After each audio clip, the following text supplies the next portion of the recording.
are listening to Pub Royalty Queen Podcast, a place to empower women of color in the music business.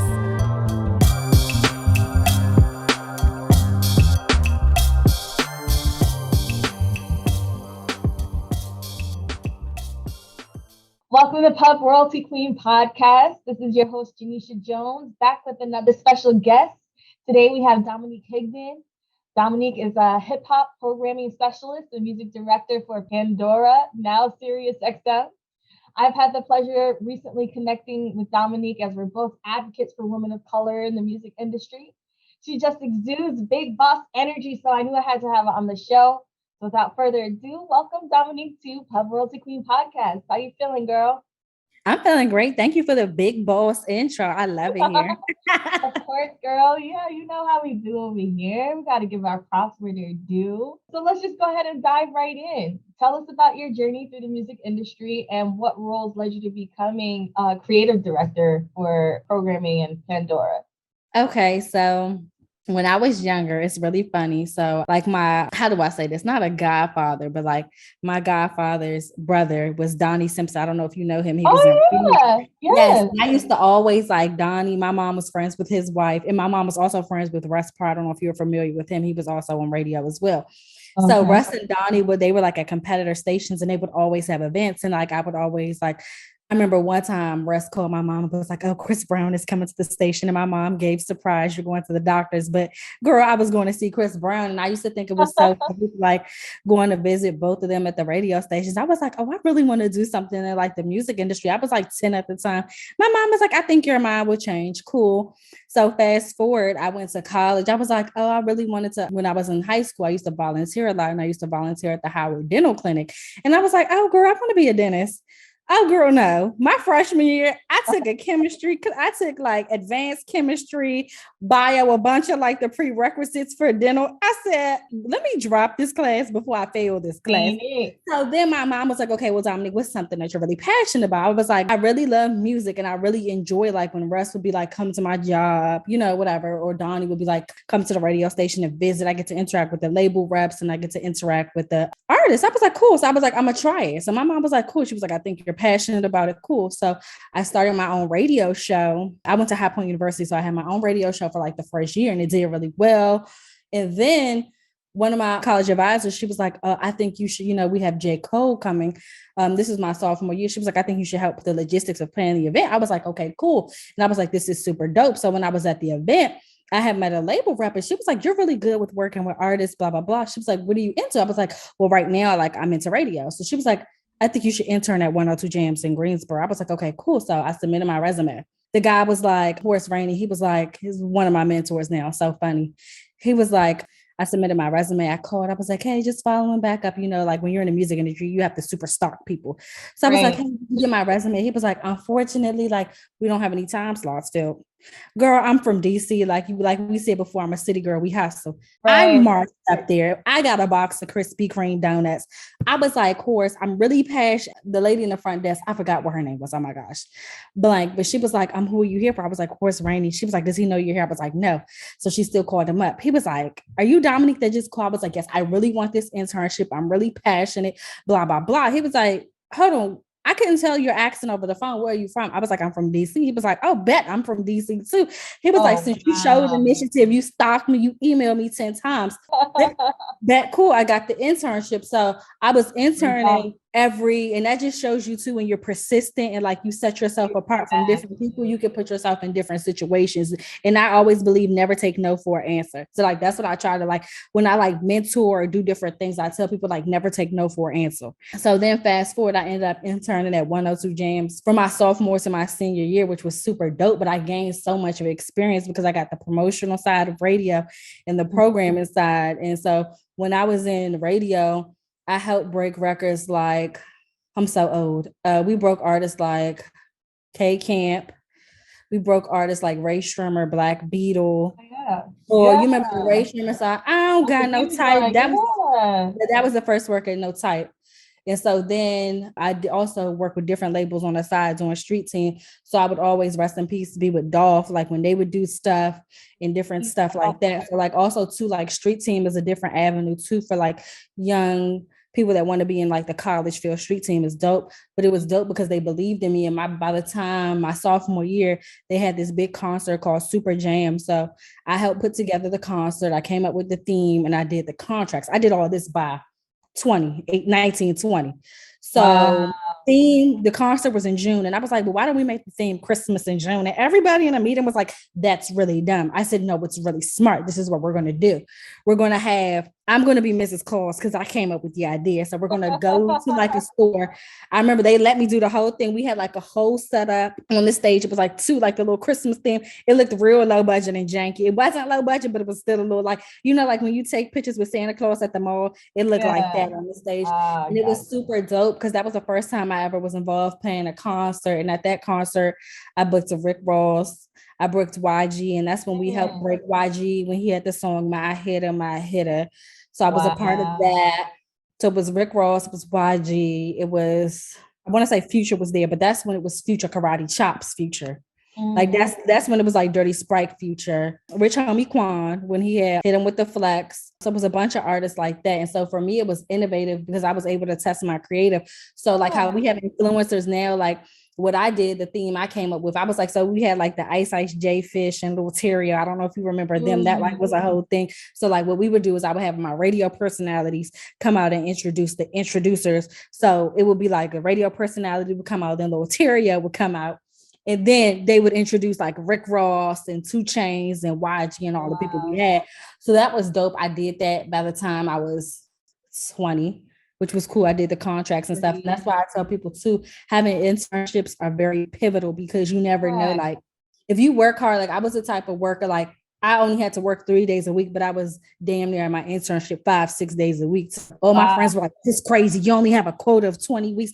I don't care. Like I'm a hustler. And I knew like once I was into it, this is something that I wanted to do. And I feel like too, people got to stop letting people like dumb your process or your situation down. Oh, you're doing too much. You're doing like, no, I'm doing what I'm supposed to do. That's why I'm here. And that's why you aren't where you are in your career, what you wanted to do. So I feel like that's important. Like never let people dumb. I'm mixing in random gems here, but yes, I'm gonna fast forward to that. Then after I graduated my senior year, I ended up working at KYS as an intern. That's where Donnie Simpson was at once upon a time, then Russ was at the time.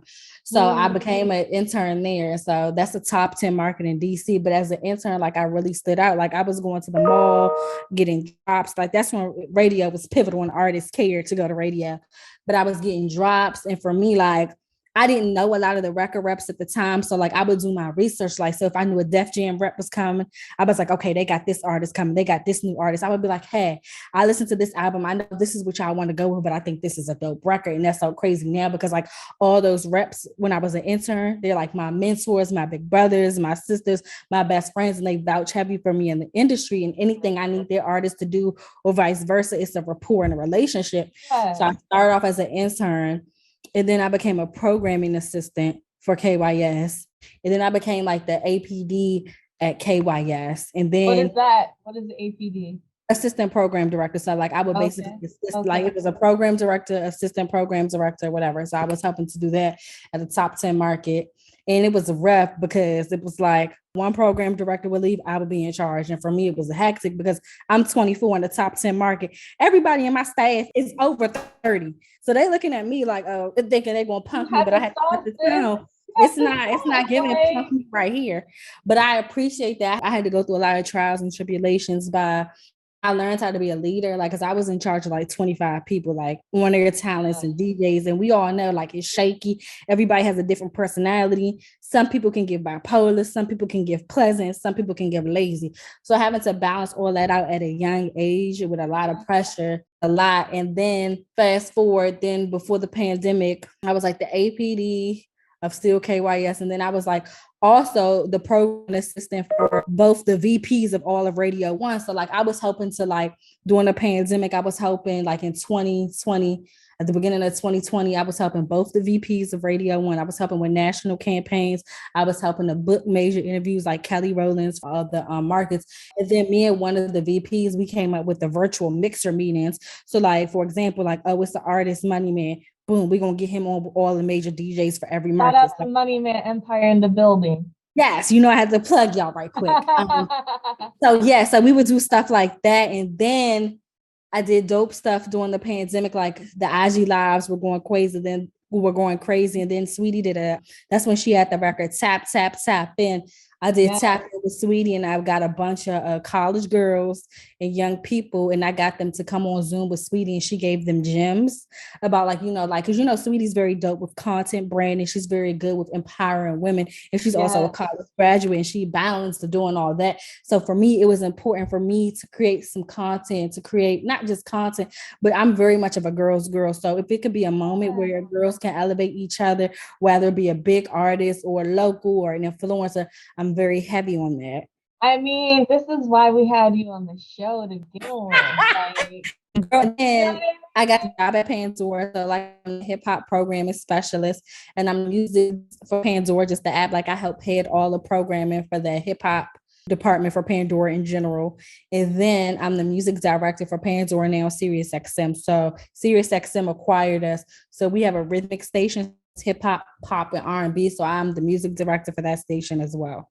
I hope that was very long-winded as hell, but I hope that answered. The thing is, it's all about the journey, and you added some gems in there from the networking opportunities that you're afforded when you're just coming from the trenches, doing the internship thing, from the mentorship aspect of it, being brought up with someone who saw themselves in you off the strength of being from the same city. You know what I mean? Like, and then the hustle and the grind, the persistence aspect of it, the taking all of the information and applying it to the next role. Like, you really touched on a lot of things there. And then obviously the ending where you're talking about, connecting with women, empowering women. And I mean, I feel like that's why we resonate with each other too. Like, it was nothing to get you on the show because you're like, you already knew what it was over here. Like we're providing opportunities for women of color and sharing our journey. So I appreciate you for sharing that. Girl, yes. And I just think it's so unfortunate because it's not a lot of us in the industry, and it's not a lot of women in power that are lifting us or the women under them. And I don't blame them for that. It's just unfortunate because I feel like, a lot of women before us, they really had to deal with the bad boys club. Like if we felt like we had to deal with that now, they really had to deal with that coming up in the 90s and the 2000s. It was such a power struggle. And I just put in perspective of like a lot of those women, they were shunned by women, messy things happened with them and women, and I don't fault them for it. But it's unfortunate, but that's why I do my best as a woman to, I learn from them, I love them, but I do my best to be a girl's girl and uplift women because we're better together than against each other. And it's already too many people trying to put women together. It's already men trying to double down and play with us. That's why shout out to my boy J1. I appreciate him. He's very like me and Morgan. She's on our team. She's the head of our digital stuff, our social stuff. She was the one that did the super dope graphics for Women's History Month, like you saw. Yeah. I just appreciate him because he's like, I can't run my operations without women. And he's very big on uplifting women. And I tell him all the time, you're a rare species because it's not a lot of men that want to uplift women and that want to see us shine and that give us free range. And it's a lot of men that are threatened by women. It could be women that are coordinators, assistants, specialists, managers, or the same women that have the same position. They're very threatened. So I appreciate when you can find rare gem men like that. So shout out to my boy. Shout out to all the supportive men out there that are seeing us actually out here grinding and wanting to uplift us and bring us into those leadership positions, because that's where most of the change happens. Like you can be a face and a representative, but it's really like being a decision maker and a change maker that's actually going to empower us and build more opportunities for us. So yes, shout out for the guys who see us and actually acknowledge us, put us in the arena. You know what I mean? Yes, big us up. And your boss does a great job at that too. Shout out to Ozzy. He's very good at what he does. Yes. And very, like I was mentioning earlier to you, very intentional about that. Like there are people out there that recognize the work ethic that women of color have and are willing to also pay what women of color are worth, because we do tend to put in more hours. We do tend to be the more creative folks on the team. We do tend to be the most dedicated and loyal. So it's worth something. Okay, they know it. They're going to run the coin. So we talked a little bit about mentorship, but can you tell us what mentors did you have and what did they contribute to your coming up in the industry? So one of my big key mentors, I would say, Her name is Leah Kelly.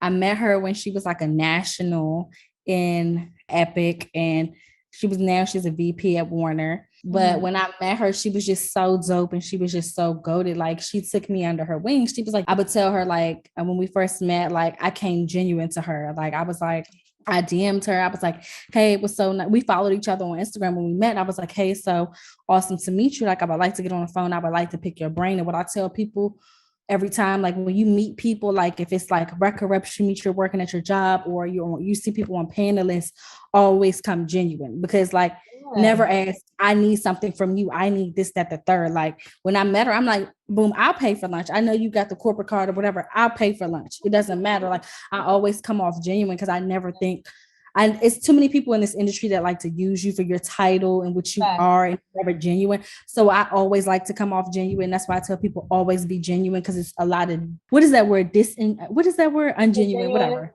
Disingenuous folks out there. Yeah. Yes, people are opportunistic. Yes, very much so.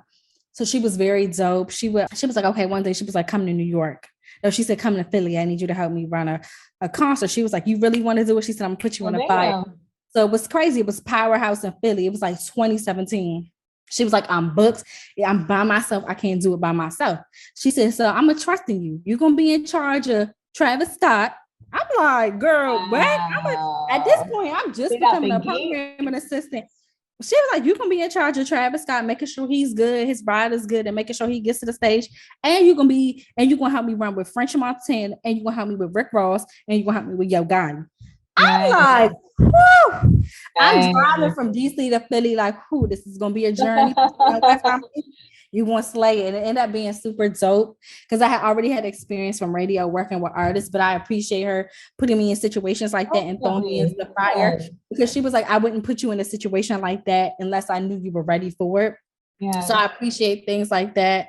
And then I would help her do like, and then like every time she did concerts and stuff, I was always her go-to person. Where she needed her artists to come to our radio station in DC, I always looked out for them. We used to do events in DC. We did a dope event for Zoe Dollars.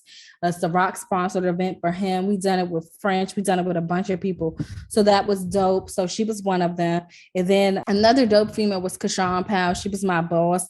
And even though like I started off as like a programming assistant intern vibe, but she also like put me onto games. She was like, you need to build your resume.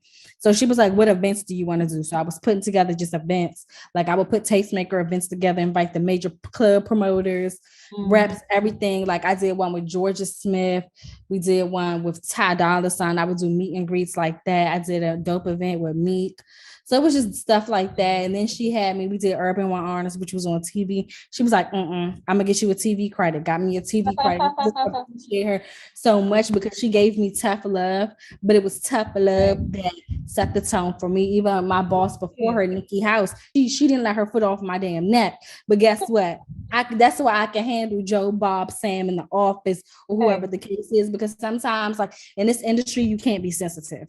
You can't be sensitive. You need tough love. You need to learn how to like pivot and being able to maneuver in every situation. When I was a freshman, one of my first artists that came to the radio station was Diddy. When I said it was a Diddy, when I said intimidating. And that was off the chain. And I was a freshman, and I had to like put myself in. That was the first time where I was like, oh girl, I think you need to be a little bit more assertive but respectful, but you're also an intern. But I mean, he got the gist. I was like, Nitty was giving, girl, who are you? You're an intern. But he was super cool. And I like, once I explained to him, I was like, hey, we can't do this, but I'm gonna give you another narrative. We can't drink right here, but you can come drink right here. I'm gonna go let the door open, and we could do this or we could do that. But it was very intense, because Diddy don't play. I ain't about to tell King Puff. I ain't about to tell Puff what to do. So I was like, we gonna have to just pivot some of this stuff, and I'm gonna just get cussed out. But it was what it was. But I just actually am one of the lucky few people that I've had a lot of dope women in my life to really help to mentor and to lead me in the right direction. Because I feel like it's a lot of, like you said, opportunists in this industry, but I have a lot of, like, I have a strong village behind me. And that's why I'm very, like, when I meet younger girls, if I have positions to put them in, if I know internships for them to be in, I do it because people did that for me. Like, if I know I have an event, you want to get in the industry, come help me work this event. Because 5, 6, 7, 8 years ago, Leah, Kashawn, everybody else was doing that for me. That is so amazing. Like, and yeah, when you get the opportunity to, you should pay it forward. Like you said, uplift other women because you had the opportunity. But even if you didn't have mentors coming up, you know what the struggle is without having it. So lift the next person up in any way. Like you're exposing an opportunity and other things that they could take with them, even if they're not in this, end up in the same industry or part of the industry that you're in. Like it's just a learning opportunity at the end of the day. And yeah, it's just really important to have people that believe in you, like that actually see the potential that you're putting in and seeing the effort that you're putting in to be one of those people in the room. So yeah, shout out to all the people out there that really do uplift each other and don't see it as a competition or someone gunning for your job or something like that, like really giving them a chance. There's so many challenges that women of color face in the music industry. Can you describe for us one obstacle that you've had to overcome? I just think for me, just like as a woman of color, and just it's hard, like especially now that I'm on the DSP side, it's different from radio because it's a lot more people of color on radio. Yeah. So it really wasn't like radio was more so like about the age, people respecting you, but here it's like, everybody's like, oh, you help head hip hop. Are you not heading R&B? No, because it's a lot of females like on the DSP side that are like in artist relation or on the R&B side. It's only like few, less than 3-4 that even probably touch or program hip hop. So like it's a rarity for us. So it's like for me, I'm new to the DSP world. Plus, it's a man's world on the DSP side, especially in hip hop. So for me, like, I'm just this year, I'm gaining the balance of like, for Pandora, like we popping our shit now, like we keeping our streams up. Like for me, staying on top of that, coming up with different branded things to do, because it's like coming into like a brand where it's like we have big competitors like a Spotify and Apple. It's like, damn, like we gotta really step our shit up. And luckily my boss was already in that transition. And my boss was like, I know you about to do some dope shit and you have dope ideas. And that's why I love him, because he's like, free range, go ahead, like do what you're supposed to do. So for me, like it's been building those relationships with the DSPs, gaining everybody respect. Like that was the first year. Now it's like I'm with the management, gaining their respect. Like now it's like people are starting to respect me. So it's like, okay, we're gonna let our artists do a little bit more. Okay, y'all coming up with the streams. Okay, y'all trying to come with Apple and Spotify on the streaming levels. Okay, let's keep it moving. Like let's go there. So for me, that's been something that I've been trying to work, but I think now I'm in my flow and my niche. And now that outside is open, and it's like this week I'm booked and busy. I got one artist coming this and doing dope content. That's why I appreciate being in Atlanta, because this is the mecca of the industry. This is the mecca of rappers. This is Little Baby. This is 21 Savage. This is the Migos. This is Free. Right. This is Toxic Future right here. You know what I'm saying? So now it's like I can like maneuver like, so Future's coming. Let's do something dope with him. Like we're in the same cities. Like now, like Wednesday we're doing a playback for like up and coming artists. They happen to live here, or if they don't, we're doing stuff in the office. Like now, just taking the time to get in my zhuzh and like for us to get the rebrand and for us to get the just due that we deserve has been a lot. And I'm a woman of color. So it's like, girl, who are you? How old are you? You a female, you in hip hop. But now it's like they respect me now. So like I appreciate that. Because you're working in a segment of the industry that is all about relationships and knowing how to communicate. And women are notorious for being good communicators, right? Mm-hmm. So I'm not surprised. I'm surprised that there are few women in the programming and in the hip hop arena and programming, but at the same time, it also makes sense that you would be successful in this lane. You know what I'm saying? Girl, it's so male driven. I was like, whoop, when I came over, and you got to think it's not like radio. It's like 100, 200 programs of records between Apple, Spotify, Pandora, Tidal, Amazon, Steve's, whatever the other ones are. It ain't but less than 20, 30 of us. And I mean less. It's probably a lesser amount of that. Yeah, it's not like, you know what I'm saying? This department is hip hop. That department, it's only but 2-3 people per department for hip hop. So it's not a lot of us. So like being there, I feel like I'm respected. I'm in those conversations. I'm being mentioned. I'm getting flowers. I'm getting accolades. I'm on calls. People are shouting me out. That was a big ordeal for me, because when I came, everybody was like, okay, cool. You know, like when people have their boys club, they have their friends, they have their people. So for me, like I had to work my way and pivot. But as females, we could figure it out. And my boss was like, watch.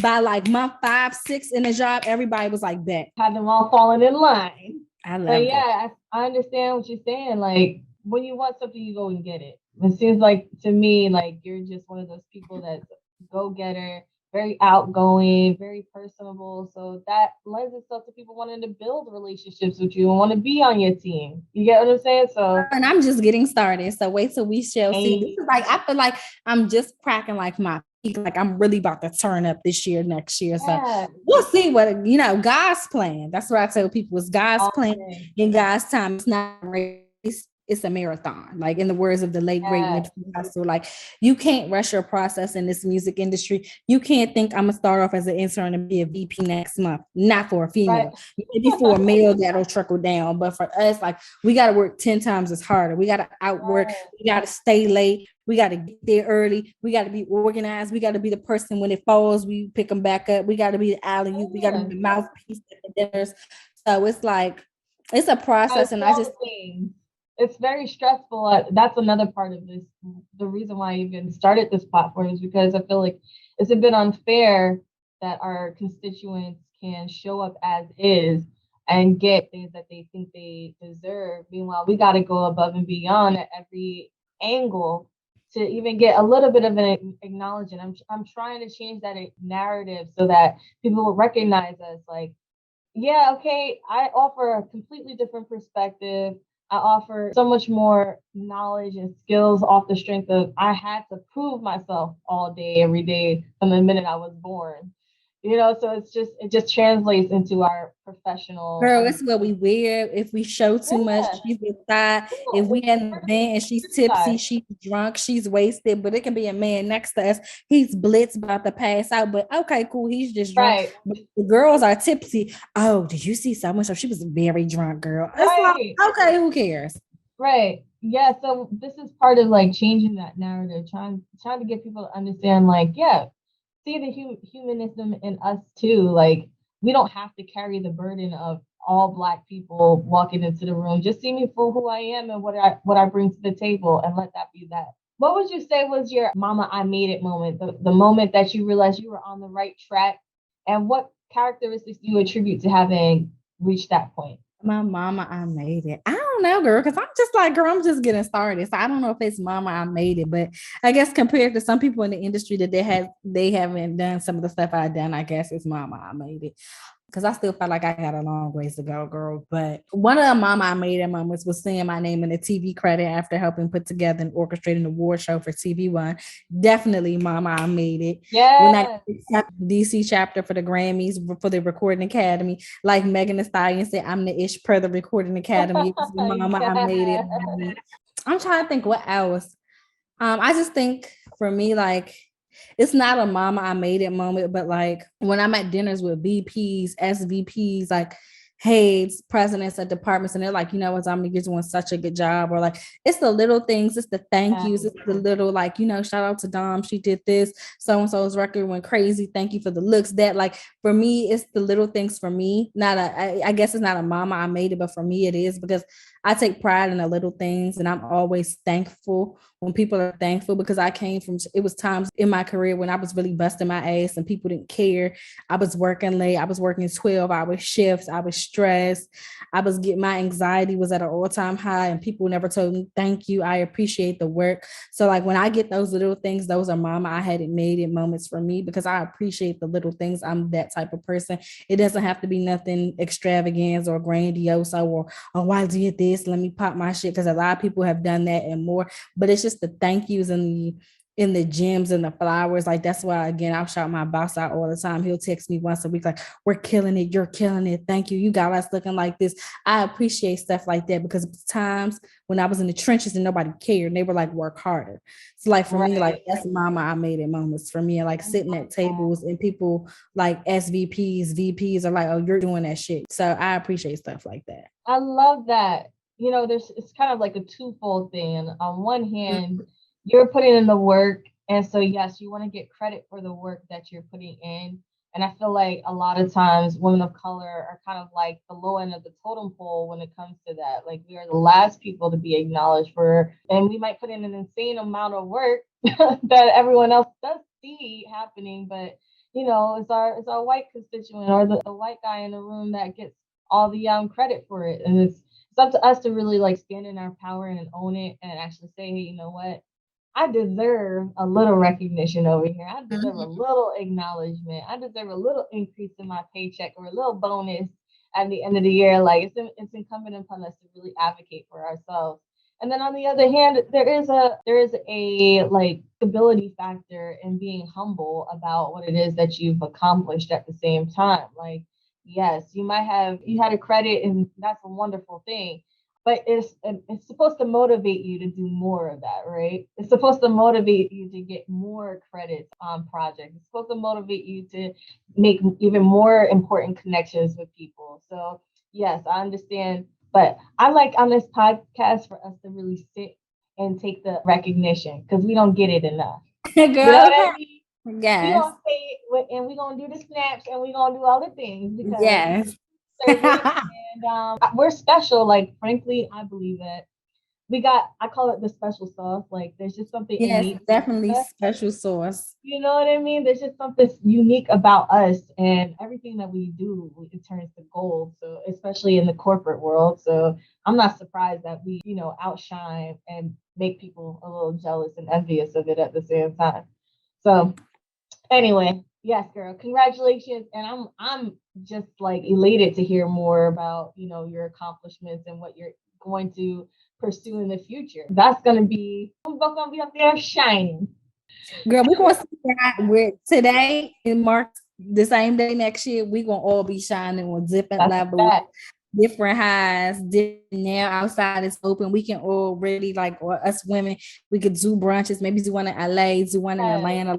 Like you said, like this is so dope what you're doing on your platform. I'm a girl's girl. I always believe in uplifting women because I've had so many yes, women to uplift me. That's why I'm very big on it because I'm just blessed to be in that position to like had to have experienced that because a lot of people that's not their ministry.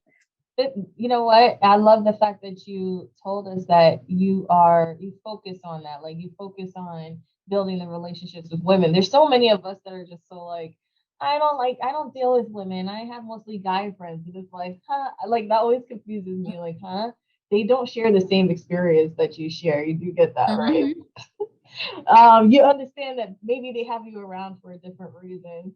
But you Girl. can, you know what I mean? Like, Yes. but sisterhood, the bond within sisterhood that's actually going to uplift you. Like I find even in doing this podcast and other projects that I'm working on with women of color, I feel like I'm more uplifted with them than I am with anyone. So, you know what I mean? Like just I like the fact that we're gonna be able to strengthen the bond by having events and things like that. So Girl, I'm looking forward to it. I love it. so what advice do you I know you've already been dropping like mad gems since you started, but what advice would you give aspiring women of color in the industry? I would just say outwork the next person. Never settle for, girl, I don't get paid that at the beginning of your career. Because, girl, you're not going to get paid what you want at the beginning of your career. That's just honesty. Outwork the next female, male, whatever. Always understanding it's not what you know, it's who you know. And networking is very key.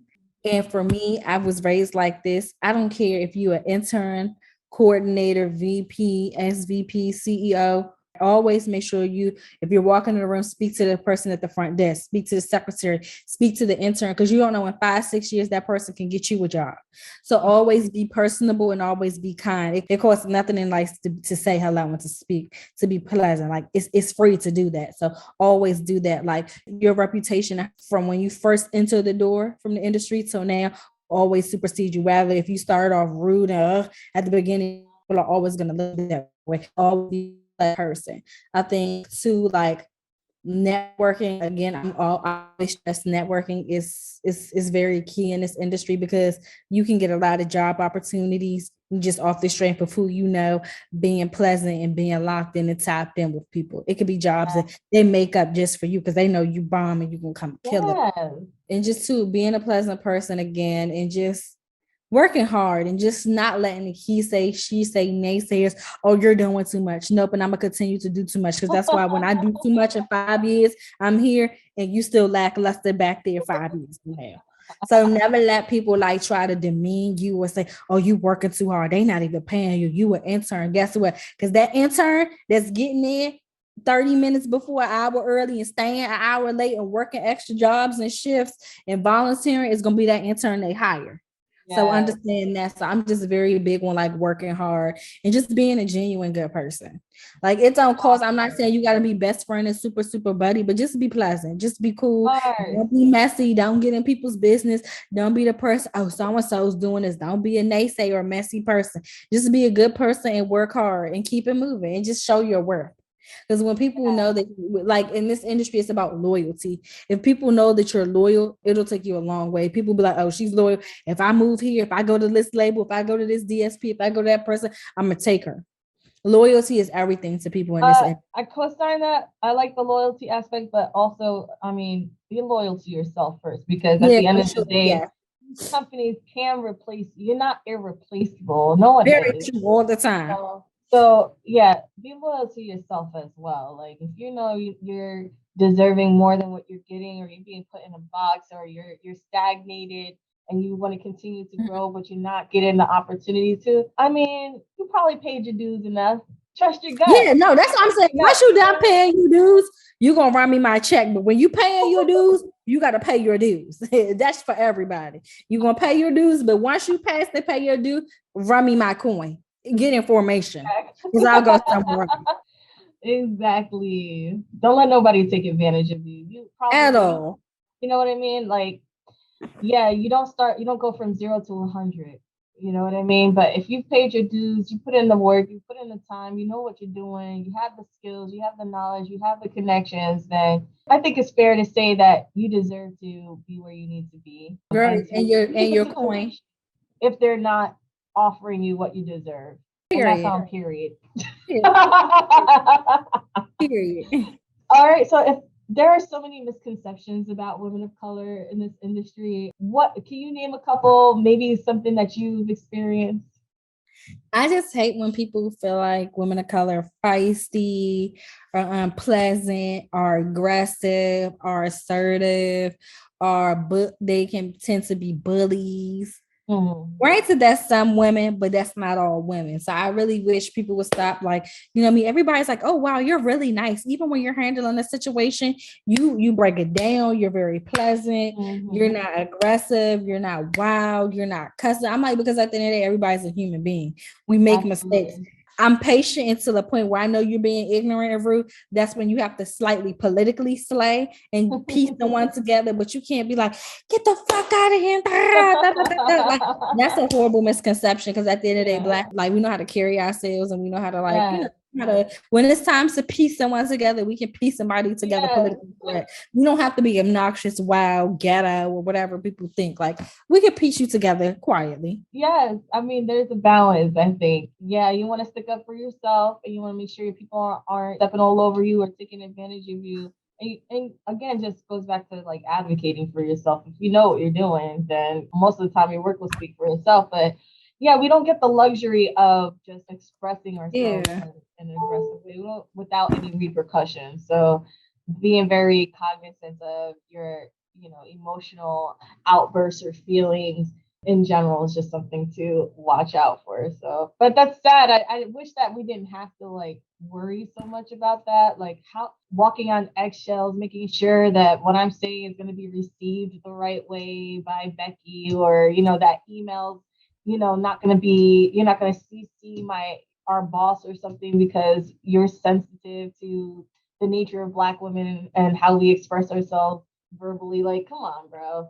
It's so crazy. I'm like, okay. I'm not sour apple. I'm not sour apple when I wake up. God put his hands on me. I'm very blessed. I'm too blessed to be. I don't bring, if I'm having a bad day, I don't bring that into my work day. I'm sorry if you've experienced women of color and they've dragged and they were messy and they brought that into my day. Guess what? I'm cool. We can kiki on Zoom. Hey, how you doing? How was your day? How was your weekend? Cool. We don't got to be friends. I don't got to get in your business, and you don't have to get in my business, and we don't have to get loud. We don't have to be inappropriate. If you don't understand the thought of where I'm coming from, let's hop on Zoom. When I was saying this is the stance I was taking. Period. Keep it moving. We don't have to be rambunctious and off the chain and bullyish. And I don't give a fuck. And that's not every Black. But you know, it's crazy too. What I've experienced is kind of like the opposite too, where they have an expectation of you being that way. And when you're not, then it surprises them. Like, oh, I thought that would have been a trigger for a black lady. Or, No. I thought your people didn't do that. Like, you're like, It's huh? crazy.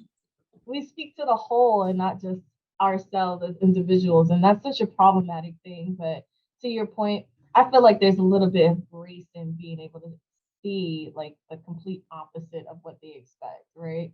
Like, I'm not your caricature of black women. I'm not your stereotype. Respect me and I'll respect you. And I just think too, this new generation of young black and music execs, shout out to us, it's giving we're very at peace. It's giving it's Yes. not the 90s, 2000s. It's We don't giving got us to healed. it's giving we don't have to lay in the bed to get our positions. It's giving we Take come, that. it's giving we're hated, it's giving very college mastered, it's giving very Yes. it's giving black excellence, it's giving black queen, I love it's it. giving Me Too movement. Don't play with me, you'll get shot down. You're not about to violate on time. Like, I just think that's Yes. our generation, female male. We're not taking bullshit in this generation like how they did years before. You're not about to pimp me. Exactly. Don't make me go to HR. Sorry. No, like Right. we know what we want, and we're not taking no shit. No, you're not about to play with us. You're not about to flirt with me. You're not about to get in my. I don't need to sleep with you to get a job. Thank you. It's Oh 2022. yeah. Our work speaks for ourselves, and we're also at Right. peace. We focus Yeah. on our mental peace in this generation, and we focus on being peaceful. We're We're not an trying to be empowered aggressive. bunch for sure. We Yes, are the most it's giving we on empowered. Zoom, hey and bye. I don't have to kiki with you, hey and bye, and I still can slay and get my job done. Exactly. Yes. Come on, come on, come on.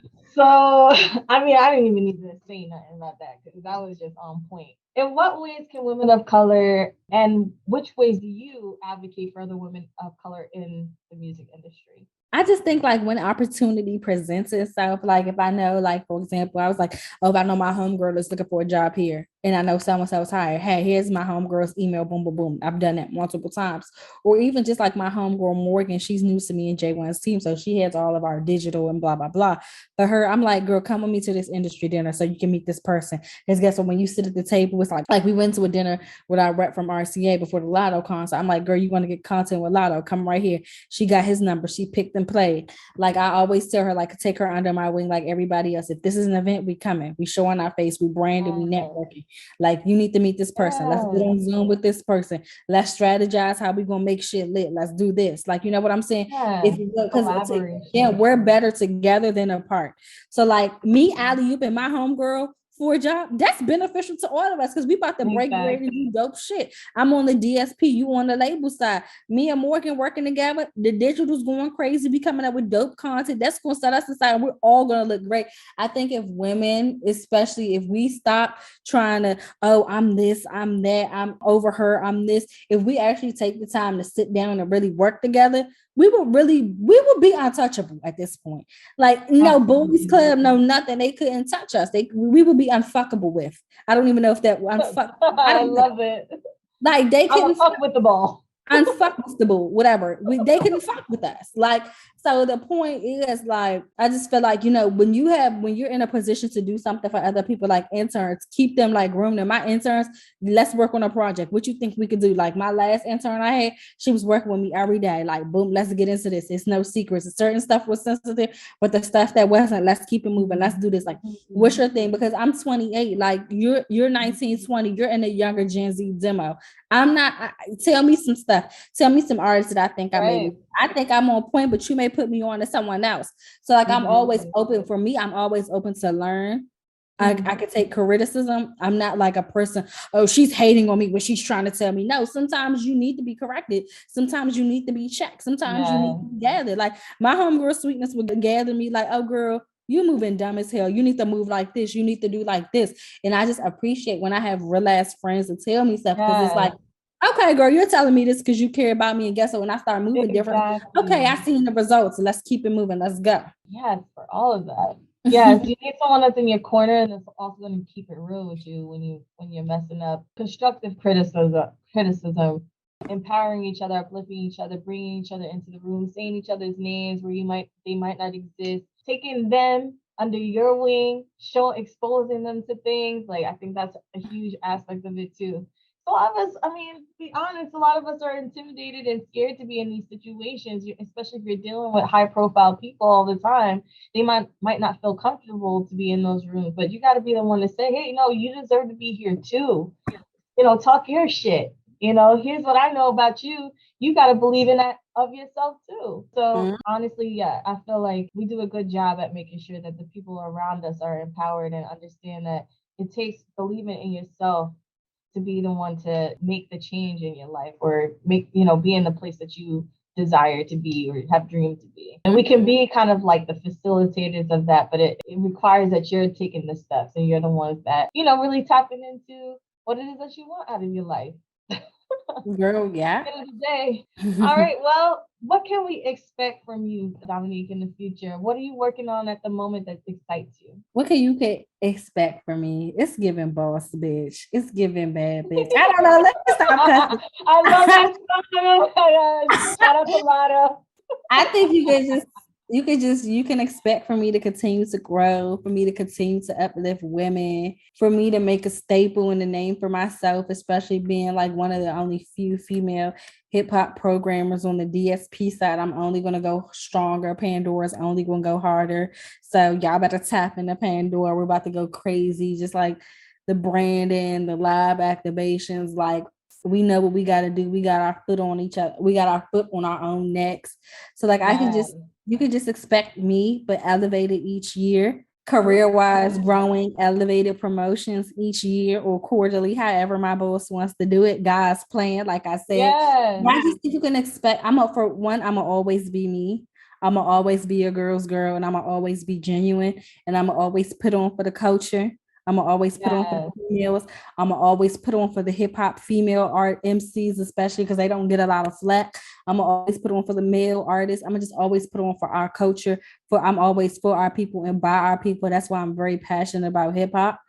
I'm going to always make sure they're not playing with the genre. They're not playing with the culture. That's just me.